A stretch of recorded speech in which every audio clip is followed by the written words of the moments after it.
if they're truly trying to make America great again, I Yeah. mean, you guys can print all the money, but you can't print physical gold and silver. Stacking surfer. The length not become your best friend. Balances in your bank and stack. What's up, everybody? Stacking Surfer here, back with another awesome video. And today I've got a great guest. I've got Eric Yeung, and we're going to be talking about silver. We're also going to be talking a bit about gold and what's going on in the markets. You guys, things are moving so fast right now, it's hard to keep up with it. And so I wanted to bring him on because to me, he is my expert when I come down to gold. But he's also an expert in silver, looking at what's happening specifically around the LBMA and the COMEX, how metals are moving between these two organizations, and also what that means for the United States, what it means for spot price, and what it means for you guys as stackers and investors. So I'm going to go ahead and bring Eric up here. Eric, how are you? I'm doing good. Thank you for having me onto your show again. Awesome. I'm going to take these off because they're like totally glaring. But Eric, it's good to have you. We talk every couple months, and I follow you on X pretty religiously. And the information that you put out there is, I don't even know how you get it so quickly. But I know, almost every interview you have is outdated by the time someone, 2 days after someone watches it, right? Yep. We just have breakneck speed of information that's coming out here. So, what's the latest? What are you seeing right now in the market? And, what should we be cautious about? Okay. Well, if you put up the post by Bruce Ikimitsu, Okay. Bruce Ike Gold, okay, from X. So he's saying that he had a meeting with some overseas traders, and they mentioned that they're transporting silver by plane, okay, from Yep. New York to London, no matter what. So this is like do or die. And thanks to that, the silver lease rate, listen to this, dropped from 20% to 5. But then he also said, on the other hand, platinum lease rate has risen to Oh, no. 30%, which is insane. But anyway, I just want to say this 5% is not no low, okay? Because Yes. normally silver lease rates are like 1 to 2%. So 5% is already high, but 20%, and then last week at one point it was like 100%, 200% overnight. That's crazy. So now we're back to like some sort of normality. So I posted this on X and I said, finally, India is probably getting its silver from the LBMA, from like guys like JP Morgan. Because last week, if you read that article on Bloomberg, JP Morgan said to India, sorry guys, you're going to have to wait 30 days or more for your silver. So I'm guessing that now we're back to some sort of normality. And of course, we also have to look at the spot silver price and the future silver price, the front month, December, and they're almost at parity now. So that's interesting And we because had that yeah, backwardation for, we had I think yeah. maybe a week and a half, maybe 2 weeks. And to your point earlier on the 5%, if I recall, I think it was 2 or 3 months ago, we hit 6% and everybody was freaking out about that. Correct. Um, so we have to look at things within the realistic boundaries of what's normal versus what's been going on. And what we've had going on for a while here is not normal whatsoever. But to your point, if India is really going after that much silver, they're looking in for anywhere they can get it. And I have to tell you, like I recently purchased quite a bit of silver, and it's not light, right? Silver gets pretty heavy, especially if you're buying it in any form of bulk. Putting that onto a plane and trying to ship it to get a substantial amount, LBMA is looking for 1,000 ounce bars, maybe 100 ounce bars, and that's going to weigh a plane down pretty quickly. So I'm imagining they had to actually do quite a few flights to do that. Gold, on the other hand, you can ship much easier via plane. Usually they're going to ship silver via boat. Yeah, so I just want to say that like the I was going to say that the futures price at the COMEX for the front month, which is December, and the spot price at the LBMA is now at parity. So the Okay. Okay. incentive for traders, for like the bullion banks or traders or whoever, right? Who are holding, the longs at the at the COMEX to ship that silver to the LBMA is now gone because there's no arbitrage anymore. They can't make any money off that trade. So that's very interesting. And on top of that, you know that India just had their big holiday recently, right? It's Yeah. like a 1 day Wallet. festival. Yeah, Yep. I forgot exactly what the name is, but like they like reports in India said that they consumed, like meaning that like customers bought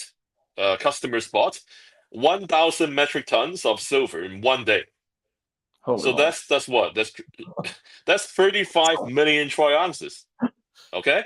So my estimation, and you can talk to anybody, like I mean your audience can check online themselves, but my estimation is that in the last week they put 20 million troy ounces on planes to the LBMA and another 20 by boat. So that's going to arrive probably, if they all have all the paperwork all set up, probably within 3 weeks to a month, right? To clear Okay. customs. But 20 million ounces supposedly, sorted out a lot of the Indians, I'm thinking, that are standing for delivery, for silver deliveries at London. Because if you pull up the other chart, Gerard, Yep. that Let me. chart's of Indian silver import from the UK in 2024. Yep. Do you see that? Yes. Is it on the screen? Yeah, it's on the screen. Okay, good. So that one, as you can see, India is like the majority of whatever the UK, which is basically the LBMA, silver export. So India picks up the most of what the LBMA exports in terms of silver. Now, the second biggest you can see on that chart is the UAE. Yep. They're the second in terms of like the amounts of silver that they get from the LBMAs, but it's far below what India is importing. India is like alone, it's like over 70% of what Yeah, it's the almost UK exports. 2,800 tons. I mean, that's a huge amount of silver. Correct. But I'll tell you something even more shocking. You know the stuff that you see the UAE is getting from the LBMA? That stuff is actually, a lot of it is intended for India. Isn't that funny? Because the UAE has Uh, a LBMA hub in Dubai. And because of tax reasons, okay, import tax reasons, India likes to export some of their silver from the UAE. So if you look at it like in that context, then we're looking at more than in 2024, more than 3,000 metric tons of silver. The yeah, I would story say is that's probably close to 90% of correct. all that silver. All right. But the story is so crazy that when I put it out there, I need to look at it like I need to put my glasses on, okay? And and make sure I'm not looking at something wrong here. Like, oh, I'm mistaken, right? Anyway, my whole point is we're throwing a lot of numbers to your audience. I know it's overwhelming, maybe confusing at times, but the point is, for now, it looks like India is getting whatever silver that it ordered, or placed on order at the LBMA. But you got to remember, a lot of these buyers also probably have forward contracts that they're going to be standing in delivery for, right? Like they don't, I'm pretty sure that it's not like your wife or my wife going to the shopping mall and it's like, oh, I like that dress, I'm gonna buy it. It Yeah, doesn't work like that. It's all planned, right? It's all planned. yeah, So well, and it's planned well in advance. And yes, the key that you're talking about right now is standing for delivery. Um, correct. that hasn't happened for a long time. I mean, it's been happening recently, right? But it's not something that normally happens. And so this year is, even last year, the end of last year has been a year of moving metals back and forth across the world. We usually don't see that much activity going on. And then when you start to hear that they're shipping silver and gold via plane, that's not cheap. That's super expensive. And you don't do that unless you're in desperation. So I just want to make a slight, addendum to that. Okay. Okay. Um, okay, normally there is a lot of deliveries. If you look at that chart is from 2024, right? Okay. It's just that the paper trade is like 400 times bigger than that. So Totally. imagine that. Yes. Yes. Imagine That's a that, right? So like clarification. so Yes. like the my addendum is that whatever physical deliveries that happened in the past and today is a fraction of the paper that the bankers are Relative to trading the back and total forth. amount of total amount of supply, including all the paper. Yes. Correct. That's Yes. what I'm referring to. Yep. So what's happening now? Again, is an addendum to what we just talked about. Is that the Indians predominantly, because I'm not picking it up. Look at the chart yourself, right? Yeah. Has Fair. simply overwhelmed the LBMA's physical silver free float in the last month. I mean, that's a fact. It Yeah. used to be conspiracy theory, but now it's a fact. Okay, so I'm having a good time here. You got to excuse me. It's good. It's It's really good. for Visa. So So so anyway, so now it's a fact, and now supposedly they got some silver that they can ship off to India.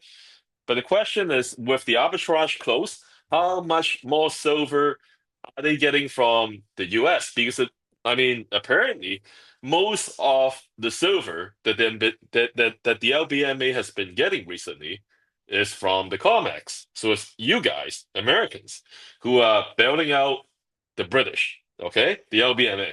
My yeah, question to you, Gerard, is that why? Like, I mean, it like this whole thing doesn't really make any sense for what we're looking at right now globally because the US is trying to divorce itself from China as a manufacturing hub, right? Like Donald Trump is saying that every day. we're moving away from Okay, that. okay, we're moving away from China. Why the heck are you guys shipping your family jewels, which is gold, physical gold and silver, to the LBMA just so that the LBMA can give it to China and India for dirt cheap? This whole thing What are doesn't we make any trying to sense. save? Yeah, what are we trying to save from happening?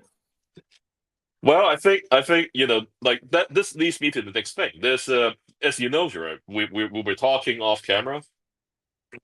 Silver is being considered to be confirmed to be on a critical minerals list. Yes. Okay, by the U.S. government. So apparently they're doing like a 232 critical minerals analysis on silver, and that report is supposed to come out next week. It might take a little bit longer because of the federal government shutdown, but let's say it comes out next week. Okay?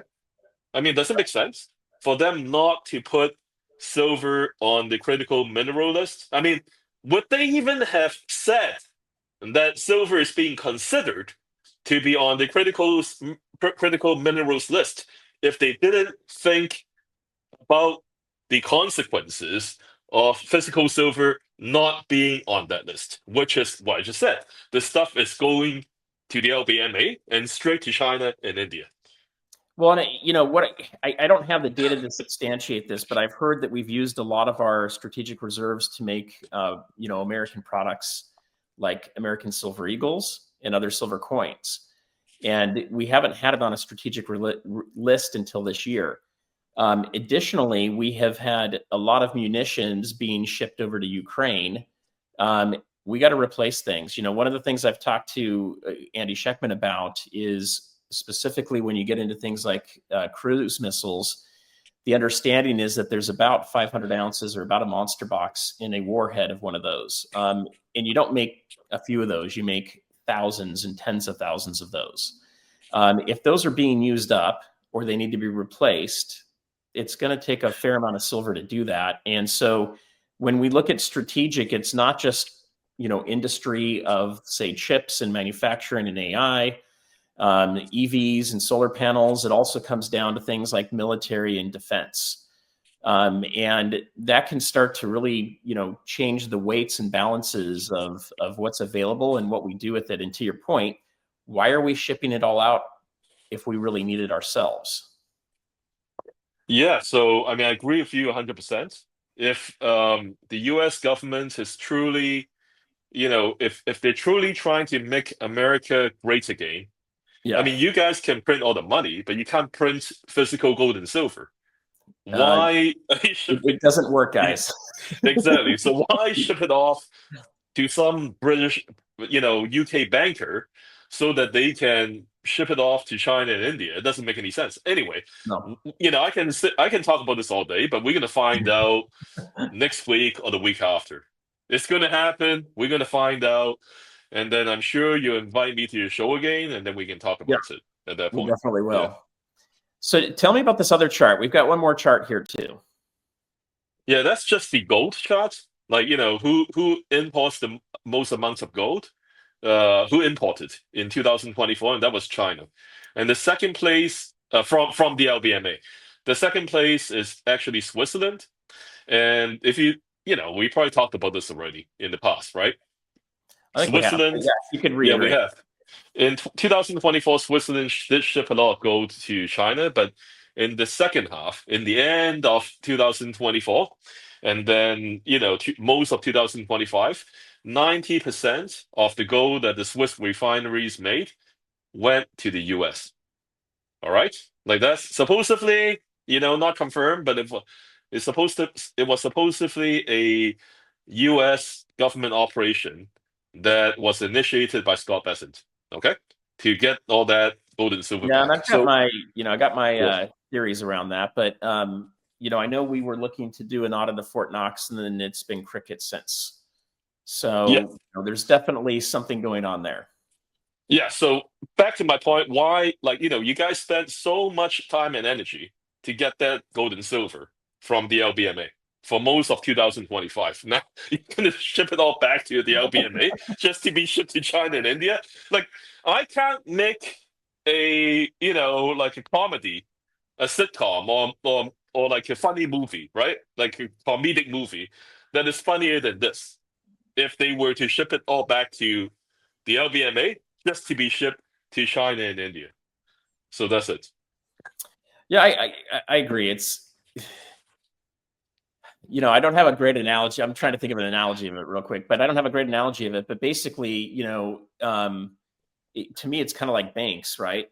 If a bank doesn't have enough reserves and they know that they've got a bunch of people coming in to take withdrawals out of the bank, they've got to move the money around. I've had a few times where I'm looking to make a bullion purchase and I'm going to be doing it with cash.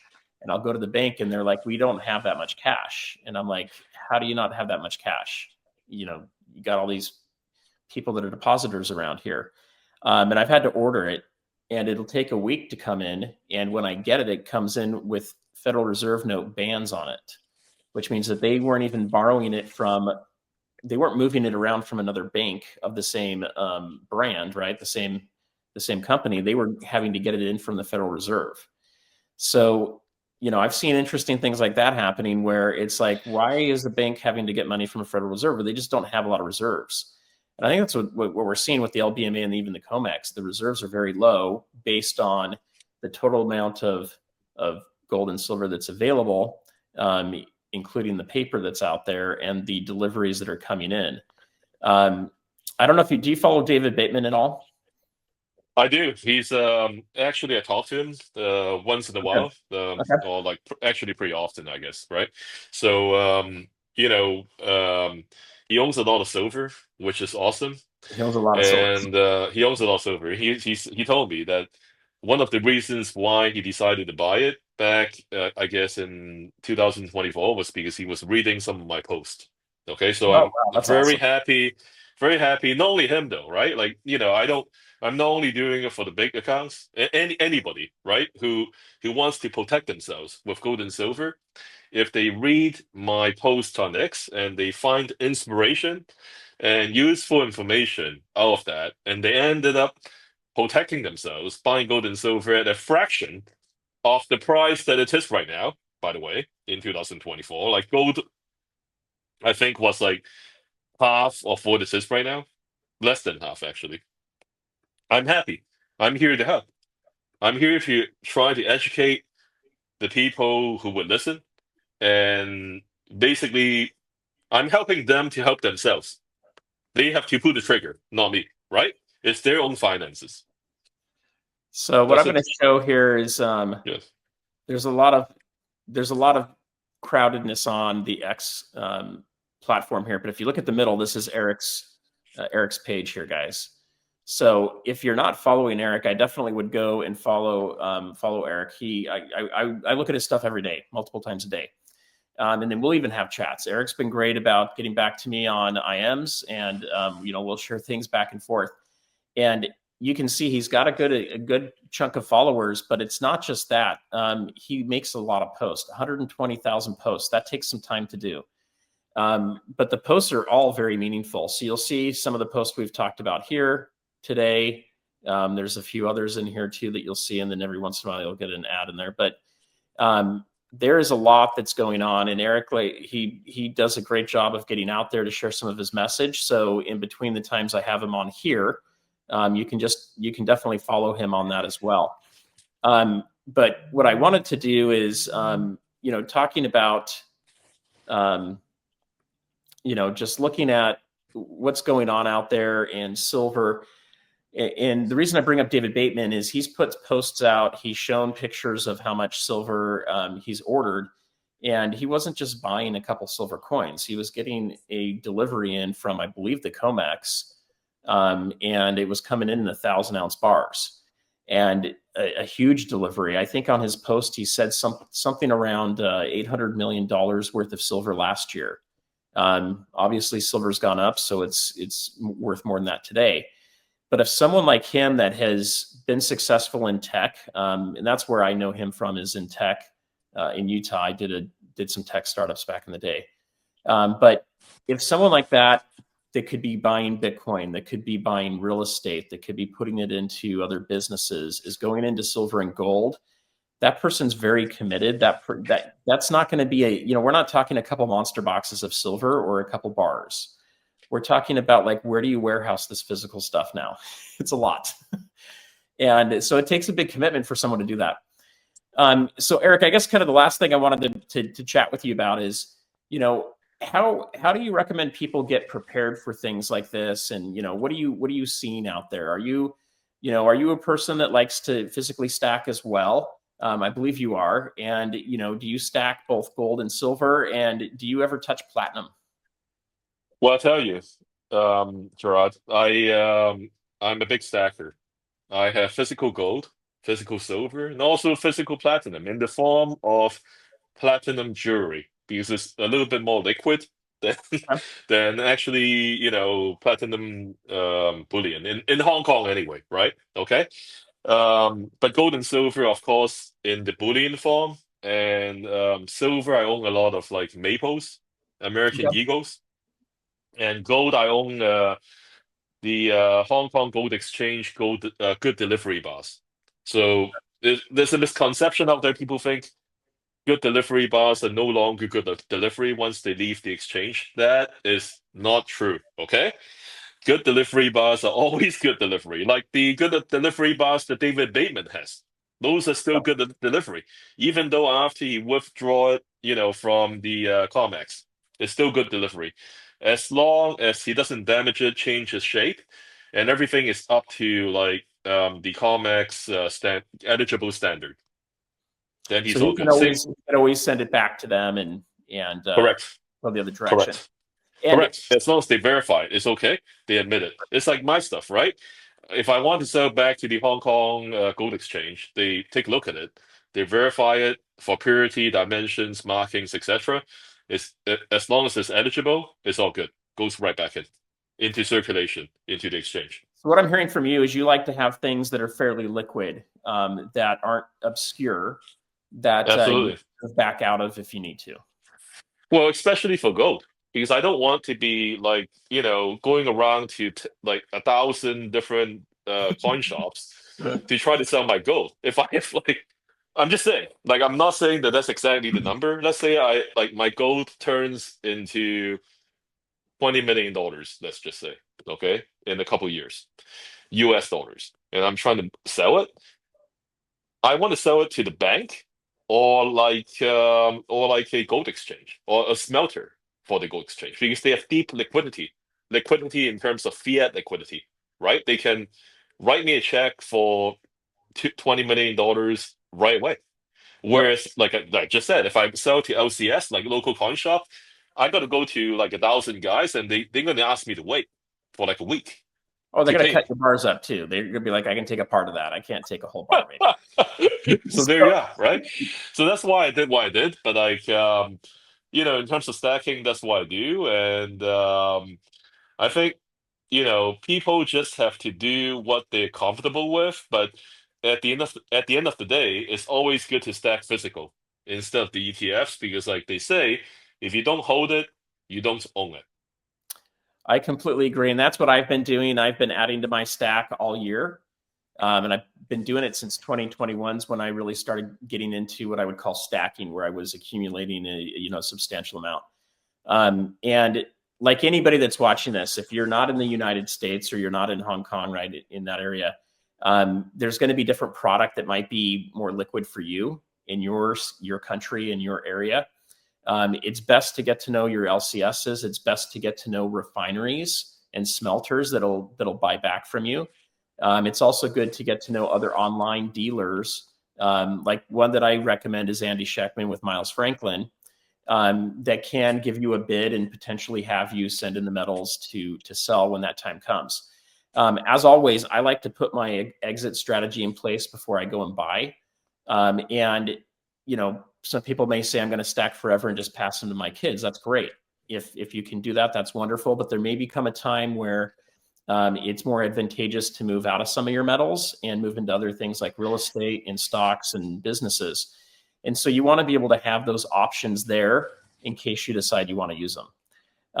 So that's what I always like to look at too. But Eric, I want to thank you for jumping on. And I know it was kind of a short notice. I think we talked about a week ago, and then I've been traveling all week. And so we didn't even have the link until just a few minutes before we started. But any last words of wisdom to those that might be watching this today? Well, I think, Jared, I think this is what I'm going to say to your followers, right? If they do not own any gold and silver right now, they should pick up the phone and call up Andy Schachman at Miles Yeah. Franklin. Okay. I mean, I'm not trying to, We're not like do trying a to sell you. commercial. This is not a commercial here, right? I'm just saying, like, out of the bottom of my heart, I'm saying, Yeah. like if you feel uncomfortable at current prices, because some people do, right? They think, oh, it's high. The price is high for gold and silver, even though I think silver is dirt cheap, even at $50. Okay. But let's just say some people are uncomfortable because of the, quotation marks, high prices. What you do is you do dollar cost averaging. Okay. Yes. You buy like a bit at a time, and maybe, for people who have a little bit more free time, they buy once a week. People who have less free time buy once a month, and you stretch it out over 6 months. Then you have a little, like stack that, you know, potentially may actually save you and your family in a year or two. God forbid. I, Hopefully you don't need to use it, but anyway. I Yeah. love it. I think it's great advice. And I have a lot of silver that I picked up in the low 20s and even below that. And I've got silver I picked up in the 30s. I picked up silver in the 40s, maybe just a little bit into the 50s. But I'm going to keep accumulating when I have the funds to do it. As Eric says, I love to do some dollar cost averaging. And for me, it's usually lump sums that come every, 2 or 3 times a year. It's usually not a bunch of extra money per month per se. That usually gets spent in other ways. But I do recommend doing it. If you guys are looking for metals, there's a lot of places you can go to. One place I do recommend is Miles Franklin. And the best way to reach out to him is info@milesfranklin.com. Let him know Stacking Surfer sent you. There's a small benefit that can go to the channel for that. It doesn't change your price if you're buying from him. And as always, when you're buying from anybody, get bids, right? So you can get a bid from them. As far as I have ever experienced, they've always matched any other bid from another dealer. And they've always been good. You get things very well packaged, sent to you. They'll also buy back from you if you're in a tight squeeze and you need to sell. So I recommend building relationships with, more than one company out there too, just so you have more avenues. I've got some other great videos that'll be coming out, guys, on how to stack, how I stack, some other ways of doing that. Eric shared a little bit around how he stacks right now too, which I think is great. If you haven't done so yet already, hit the subscribe and bell icon, and we'll have Eric on again soon. But Eric, I want to thank you. And we look forward to having you on back pretty soon here. Thank you, Jerry. Have a nice day. All right. Thank you.